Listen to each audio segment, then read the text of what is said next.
জামালপুরের ইতিহাস আর ঐতিহ্যের এক জীবন্ত নিদর্শন গান্ধী আশ্রম, বর্তমানে পরিচিত মুক্তি সংগ্রাম জাদুঘর নামে। একসময় এই জায়গাটির নাম ছিল গান্ধী আশ্রম। ব্রিটিশ বিরোধী আন্দোলন, ভাষা আন্দোলন এবং মুক্তিযুদ্ধের গৌরবোজ্জ্বল ইতিহাস এখানে সংরক্ষিত আছে আছে নানা আলোকচিত্র ও স্মৃতিচিহ্নের মাধ্যমে। জামালপুরের কাশিমা হাজারিয়া স্থানে অবস্থিত এই স্থানটি গড়ে তোলেন নাসিরউদ্দিন সরকার ১৯৩৪ সালে নিজের বাড়িতেই। মহাত্মা গান্ধীর স্বদেশী চেতনায় অনুপ্রাণিত হয়ে তিনি এই আশ্রম প্রতিষ্ঠা করেন। দেশভাগের পর ১৯৪৮ সালে আশ্রমটি ধ্বংস হয়ে যায়। তবে দীর্ঘদিন পর ২০০৭ সালে স্থানীয় উদ্যোগে ট্যুরিস্ট বোর্ডের সহায়তায় এটি পুনর্নির্মাণ করা হয় এবং নতুন নাম দেয়া হয় মুক্তি সংগ্রাম জাদুঘর নামে। আজ এখানে সংরক্ষিত আছে মুক্তিযুদ্ধ, ভাষা আন্দোলন এবং একাত্তরের ইতিহাসের বহু দুর্লভ ছবি।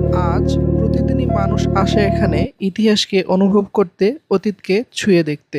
জনপ্রতি ৩০ টাকা টিকিটে আপনিও ঘুরে দেখতে পারেন এই ঐতিহাসিক স্থানটি।